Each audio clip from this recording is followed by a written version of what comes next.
नमस्कार। चतुर्थ श्रेणी कर्मचारी भर्ती में नॉर्मलाइजेशन को लेकर इस वीडियो में विस्तार से चर्चा करूंगा।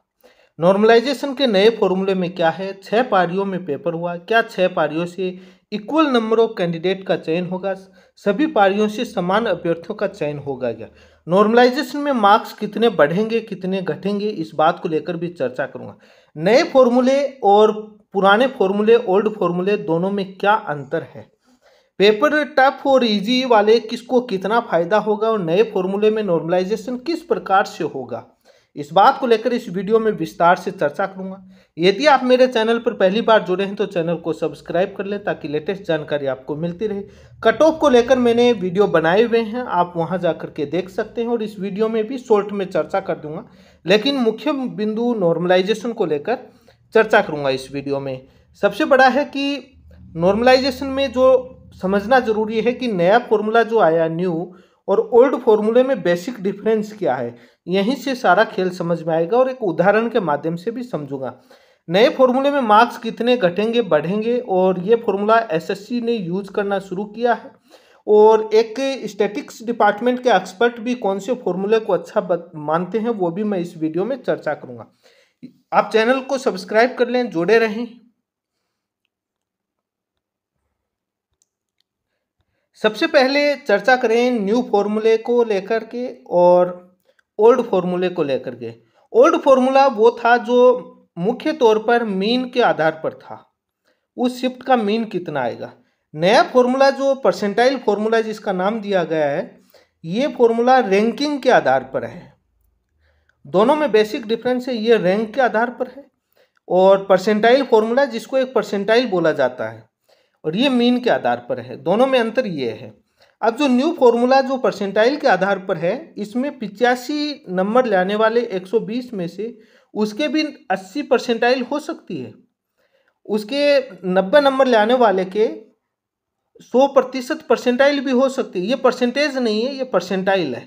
ये परसेंटाइल क्या होती है इस पर भी मैं चर्चा करूंगा, लेकिन ओल्ड फॉर्मूला और न्यू फॉर्मूला में जो बेसिक जो डिफरेंस है, न्यू फॉर्मूला जो आपका है वो परसेंटाइल के आधार पर है और रैंकिंग के आधार पर मुख्य तौर पर है। ओल्ड फॉर्मूला मीन के आधार पर था। मीन के आधार पर बेस होने से क्या होता था कि मार्क्स जो होते थे वो बहुत ज़्यादा इंक्रीज और डिक्रीज मतलब घटते और बढ़ते थे। इसीलिए आप पशु परीक्षण में देखा होगा 10 से 15 नंबर घट और बढ़ गए थे। वैसे मैंने ओल्ड फॉर्मूले को लेकर पशु परीक्षण भर्ती के मामले में मैंने नॉर्मलाइजेशन को लेकर वीडियो बनाया हुआ है उदाहरण के साथ कि क्या कमी है, वो वीडियो आप देखिएगा। उसका ओल्ड फॉर्मूले को लेकर डिटेल से बनाया हुआ है, वो आप वीडियो देख लीजिए। उस वीडियो का लिंक इस वीडियो डिस्क्रिप्शन में डाल दूंगा, वहां से आप क्लिक करके देख लीजिएगा। ओल्ड फॉर्मूले को लेकर इतना ही मैं चर्चा करूंगा। नया फॉर्मूला जो रैंकिंग के आधार पर है, इसमें क्या डिफरेंस है और क्या नया है, इस पर चर्चा कर लेते हैं। इसलिए ओल्ड फॉर्मूला यूज करना बंद हो गया क्योंकि मीन के आधार पर बहुत ज़्यादा लॉस होता था। नया जो फॉर्मूला जो है परसेंटाइल वाला रैंकिंग पर, जैसे किसी 6 पारी में पेपर हुआ, 1 2 4 5 6 पारी में पेपर हुआ। पहली पारी के अंदर सपोज करो कि किसी कैंडिडेट के नंबर हैं वो आपके 95 आए, दूसरी पारी में 85 आए और तीसरी में 86 आए, चौथी में 80 आए और पांचवी में 85 आए और ऐसी छठी पारी में कुछ भी आए। सपोज करो कि चौथी पारी का पेपर टफ है, इसकी पारी का पेपर टफ है और ये 95 वाले के टॉपर रैंकिंग के आधार पर उस फर्स्ट पारी का 95 वाला टॉपर है तो इसकी परसेंटाइल 100% हो जाएगी। और चौथी पारी का जो 80 नंबर वाला टॉपर है इसकी भी 100% हो जाएगा, मतलब 100% परसेंटाइल हो जाएगी। इसका मतलब ये हुआ कि फर्स्ट पारी का 95 मार्क्स वाला और चौथी पारी का 80 मार्क्स वाला दोनों बराबर हैं, दोनों में कोई अंतर नहीं है। ये रैंकिंग आधार पर, इस पारी में इसकी भी रैंक फर्स्ट है और इस पारी में इसकी भी रैंक फर्स्ट है।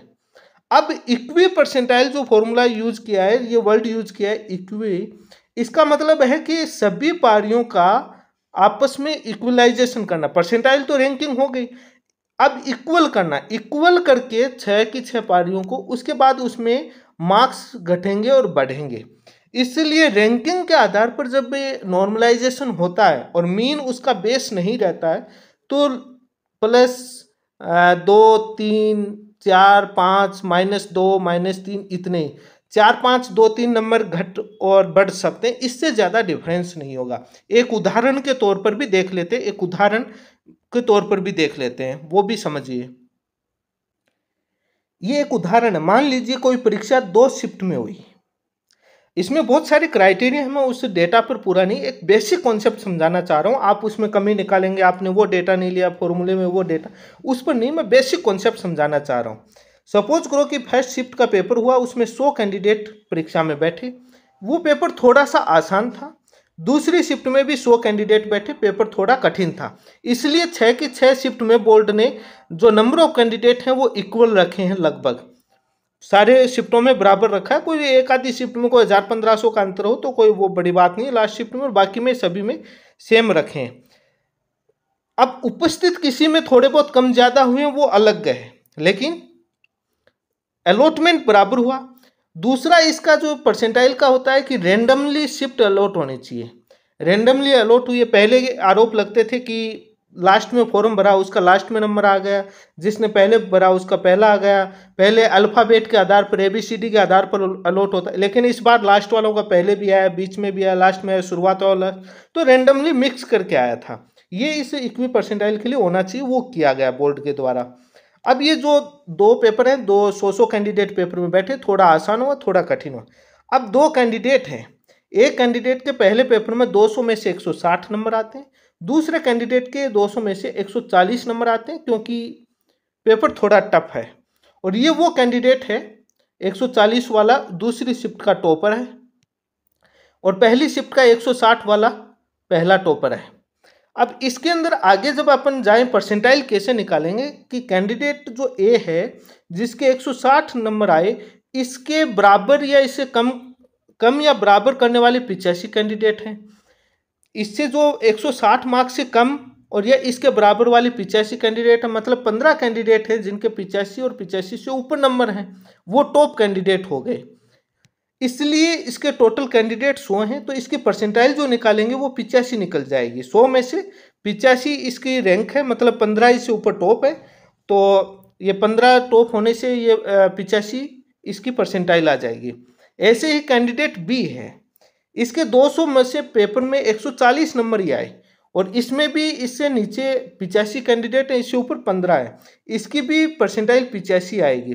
इसका मतलब ये हुआ कि 140 वाला बंदा भी 85 परसेंटाइल है और 160 नंबर वाला भी 85 है, दोनों बराबर हैं, दोनों में कोई अंतर नहीं है, भले ही 140 वाला 160 वाला।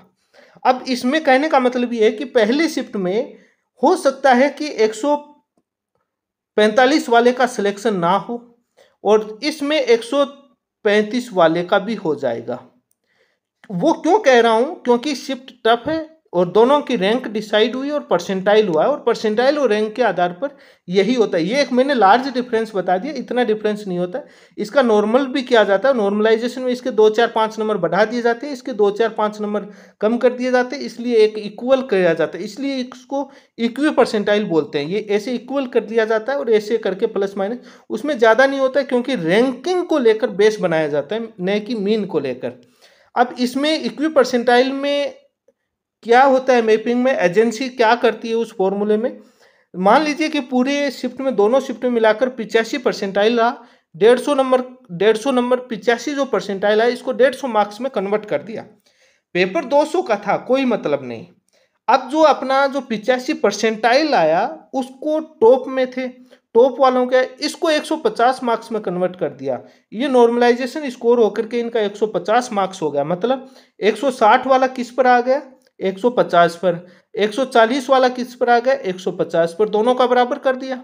एक के +10 एक के -10, इतना डिफरेंस +10 का नहीं होता है, मैंने एक उदाहरण बताया, वो 4-5 2 नंबर का ही फर्क होता है। तो ऐसे इनको बराबर कर दिया दोनों शिफ्ट को, ऐसे ही सभी के घटेंगे बढ़ेंगे और रैंकिंग के आधार पर होगा। अब जो दोनों के नॉर्मलाइजेशन, दोनों के शिफ्ट में दोनों के 85% बराबर हो गए।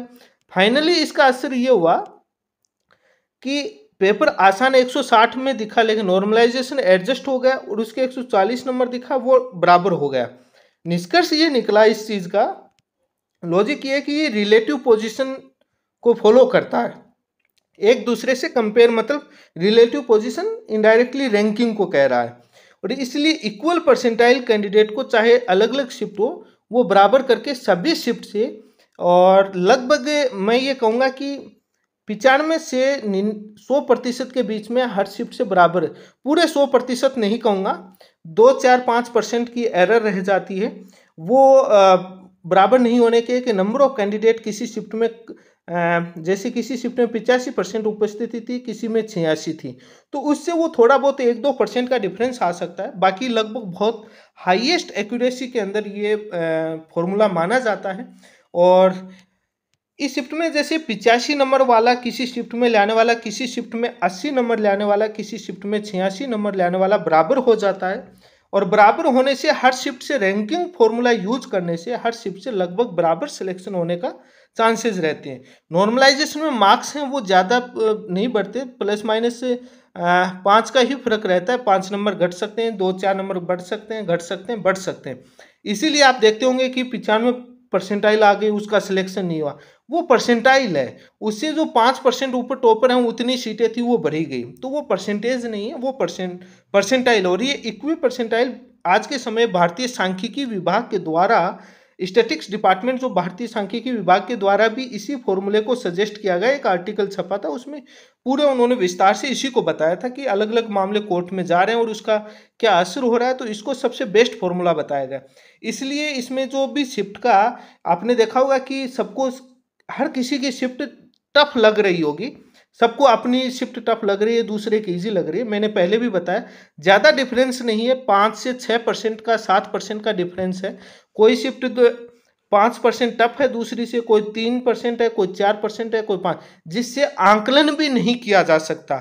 मैंने उस पीछे वाली वीडियो में बताया था कि किस प्रकार से आप भी वो कर सकते हैं, पता लगा सकते हैं। सभी सब्जेक्टों को अलग अलग डिवाइड में बांट करके आप देखेंगे पर्सन और टॉपिक वाइज, तो कौन सा पर्सन किस शिफ्ट में किस टॉपिक का टफ था, किस में इजी बना दिया, बाद में दूसरे सब्जेक्ट में कौन सा इजी बना दिया, वहाँ टफ बना दिया, तो वो आप खुद कंपेयर। और इसका अपन प्राइमरी फेस ही अपन सीधे देखने पर आप एनालिसिस नहीं कर पाओगे।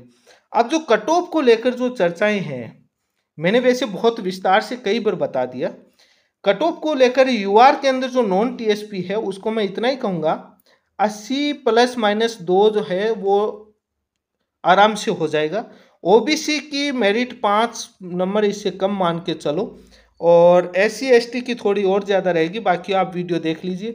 नॉन टीएसपी वाले जो कह रहे हैं, नॉन टीएसपी की मैंने पीछे भी चर्चा करी, नॉन टीएसपी की ज़्यादा नहीं जाएगी, नॉन टीएसपी बता दी, टीएसपी की बता रहा हूँ। टीएसपी ज़्यादा नहीं जाएगी, नॉन टीएसपी से कम रहती है, कभी 15, 10, 15, 20 नंबर का। लेकिन यहाँ पर जो मैं ये जो पूरी कट ऑफ बताइए 80 ± 80 ± जो 2 बताइए, ये मार्क्स में नहीं बताइए, ये मैंने पर्सन में बताइए, ये नोट करिएगा, पर्सनों में बताइए। 120 पर्सन थे उसमें पर्सन वाइज बताइए, मैंने मार्क्स के आधार पर नहीं बताइए। जो टीएसपी कट ऑफ है वो यूआर की मैंने लगभग आपको 62 से 65% के बीच में रहने की संभावना, इससे ज़्यादा नहीं जाएगी। हो सकता है 61 भी रह जाए, लेकिन 62-63 यहाँ इसके बीच में रहने की है। जो काफ़ी जो टीएसपी और नॉन टीएसपी की जो विधवा है, परित्याग है, एक्स सर्विसमैन है, दिव्यांग है, ये जो तमाम कोटे हैं इनकी 40% ही रहेगी, पासिंग वाले सारे लग जाएंगे, इतनी ही रहेगी। क्योंकि बहुत सारे अन्य भर्तियों में चयन करने वाले लोग हैं, अन्य भर्तियों में चयन करने वाले काफ़ी लोगों के कमेंट आ रहे हैं कि जो मुश्किल से 2-4-5 हज़ार लोग हैं जो हर जगह यूट्यूब, ट्विटर सब जगह कमेंट कर रहे हैं। और ये लगभग एक काफ़ी लोगों का ये भी कहना है कि बहुत सारे लोग कमेंट करके कहीं पर भी अपनी राय नहीं दे रहे, लेकिन आप स्वयं किसी से फ़ोन पर बहुत सारे लोग अपने आसपास के जानने वालों से, अपने गांव से, अपने मोहल्ले से संपर्क कर रहे हैं, तो एक पता लग रहा है कि मोटा मोटा कितना आंकड़ा आ रहा है। तो मैंने एक कट ऑफ का बता दिया, नॉर्मलाइजेशन को लेकर बता दिया, इसलिए आप घबराएं नहीं। धन्यवाद, जुड़े रहें।